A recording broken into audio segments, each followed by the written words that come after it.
Robert Eggers, para mim, é um dos diretores mais promissores da nova geração hollywoodiana. Desde A Bruxa, lá em 2015, passando por O Farol em 2019, até O Homem do Norte em 2022. Eggers entregou diferentes níveis de qualidade, sendo para mim O Farol o seu ápice. Mas até o momento, não havia nenhum filme ruim, realmente, do diretor. Eggers possui um estilo muito característico e que até o momento ele não fugiu. Mas mesmo assim, ele foi capaz de criar ambientes e lugares diferentes em seus filmes, mesmo, em um primeiro momento, eles serem muito parecidos visualmente. Porém, com muito sucesso, o diretor vinha conseguindo exprimir as particularidades de seus filmes muito bem, sempre se expandindo como diretor. Sempre testando novas técnicas, tanto de enquadramento, de câmera, de iluminação, de montagem, até mesmo narrativas, que, se juntando com seus roteiros e histórias muito interessantes que ele sabe criar realmente, essas criam seu estilo gótico e muito característico, criam um grande espetáculo visual e narrativo. Quando Eggers estreou com A Bruxa, um terror bastante introspectivo e diferente do que vinha sendo feito à época, muitos aclamaram o diretor, pois mesmo sendo novato na indústria, ele demonstrou bastante maturidade e até uma ousadia para abordar temas sensíveis e também realizar takes controversos, mas, mesmo assim, muitos saíram satisfeitos do filme. Foi então que muitos passaram a aguardar ansiosamente o próximo filme do diretor. Foi então que Eggers abraçou com vontade a autoralidade e, eu diria, até a insanidade, e produziu O Farol, um filme inteiramente preto e branco, que para o grande público é um grande obstáculo, mas, além disso, um filme filmado em uma proporção muito diferente da tradicional 1.85:1 ou da mais recente 16:9, principalmente utilizada em filmes lançados exclusivamente para streaming. Eggers produziu seu filme em 1.19:1, que por pouco não é um quadrado, é extremamente apertado e claustrofóbico.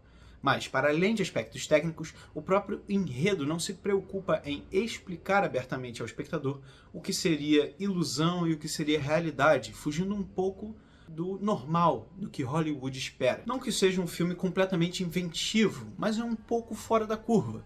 Foi dessa forma que Eggers explicou ao mundo que tipo de filme ele desejava fazer. Saltando para 2024, Eggers, um diretor mais experiente, mas ainda muito animado para criar, vai finalmente lançar sua versão da história que imputam a ele há quase uma década. Nosferatu. A combinação perfeita entre diretor e roteiro.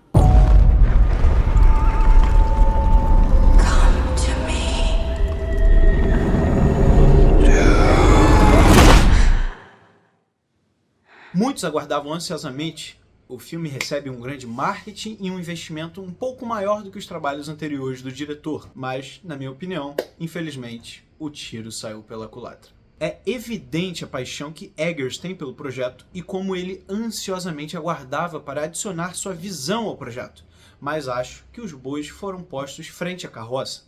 O filme inicia extremamente promissor, com esse novo ponto de vista e tom de discussão, cujo ponto principal é a sexualidade da agora protagonista e como há uma relação entre a opressão dos desejos femininos da mulher na era vitoriana com os dias de hoje. E, ainda, novamente, nota-se a extrema voracidade que Eggers discute os assuntos, mas, antes de tudo, há um filme de vampiro a se contar. E, nesse primeiro ato, Eggers inova ao criar um suspense quanto à imagem do Warlock, que não tinha sido utilizado em nenhum dos seus filmes anteriores, tanto do Murnau quanto do Herzog, e utiliza disso como uma bengala para sustentar o terror durante toda a duração do primeiro ato. Entretanto, quando essa imagem tão demonicamente assustadora é exposta, vemos apenas o seu Joaquim, Portuga de bigode.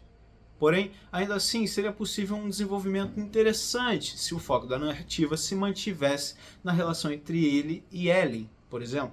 Infelizmente, na sequência, temos o pior deslize do filme, na minha opinião. Eggers realmente queria desenvolver essa história do micro entre a Ellen e o Warlock, mas, talvez por exigência do estúdio ou simplesmente por não saber conciliar ambas narrativas, ele acabou se perdendo com a sua munição e a utilizando sem o devido embasamento. Por exemplo, a própria presença intimidadora do Warlock, que, sendo um filme de terror, é essencial. No filme original, ela é perfeitamente montada, com ele vagando pela cidade com seu caixão, quase como um fantasma, por exemplo. Mas aqui ficou resumida a uma atuação monótona Bill Skarsgård falando todas as falas pausadamente e, em grande parte delas, quebrando o ritmo do filme. Da metade para frente e por falha do roteiro, Eggers quis desenvolver tantos núcleos que todo o temor envolvendo o Nosferatu foi resumido à praga e os lobos que mataram mais que o próprio Nosferatu. Isso seria ok se os núcleos se entrelaçassem e criassem uma história coesa, mas obviamente não acontece. O foco entre o terror psicológico fica dividido com as pessoas morrendo na cidade, que é uma história que não leva a lugar nenhum. Com o próprio Warlock e a relação entre ele e a Ellen, fora no terceiro ato, uma aventurinha extremamente boba que mais atrapalha o clímax que qualquer coisa, pois há todo um discurso sobre a necessidade da liberdade feminina, e, no filme, a mulher que viveu com a maldição por anos e anos e sempre viveu em cima do muro precisou da aprovação de um homem para realizar o que queria. Isso poderia ser mais uma crítica ao modus operandi social se houvesse alguma base prévia na narrativa, o que na verdade é o exato contrário. Então as atuações fracas, a quebra do ritmo, a má utilização do terror, a narrativa se perdendo, muitas coisas culminaram nesse sentimento esquisito que o filme deixa. Acho que o filme busca muito para além das capacidades do diretor. Nos quesitos técnicos, há uma clara vontade de evolução do Eggers como diretor, utilizando de novos enquadramentos, cortes invisíveis, composições novas, utilizando das sombras, infelizmente meio mal, mas também há movimentos de câmera e por aí vai. Mas todos esses aspectos são em vão quando não há o devido apoio narrativo. Por exemplo, na fotografia. Aqui temos diversos takes lindos, com composições incríveis, que simplesmente não dizem nada. Muitos e muitos simplesmente não têm nada a dizer. Estão ali por pura convenção. Ou também são réplicas do original. Um ou outro se salva, como a cena da carruagem na metade do filme, quem viu sabe o que eu estou falando, ou alguns planos de sequência que fogem um pouco desse beleza por beleza.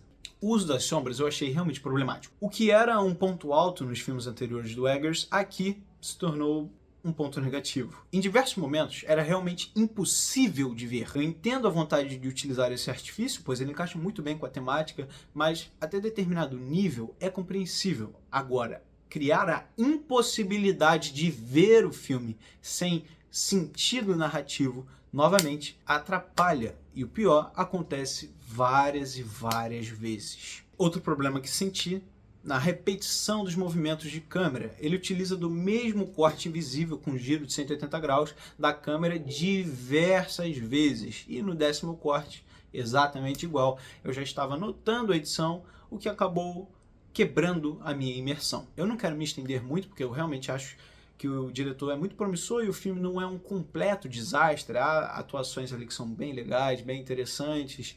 O material é muito bom, né? O problema é a condução do diretor. O que eu quero dizer é que, em geral, há erros e acertos, mas os erros inibem os acertos, que expõem a natureza vazia da produção, que claramente busca incessantemente impressionar, tanto pela sua beleza vazia, quanto por seu terror sem alma.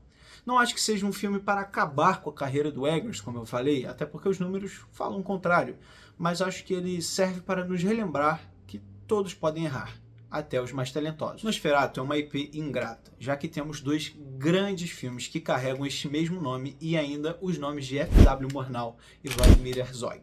Mas acho que Eggers está no caminho certo, se arriscando sem medo de errar. Mas é aquilo, né? Quem muito se arrisca, em algum momento desliza. Sigo sendo fã dele, pois ainda vejo muito potencial, mas com certeza esse filme não foi pra mim. Se alguém se interessar, minha nota no Letterboxd foi essa aqui e obrigado por assistir.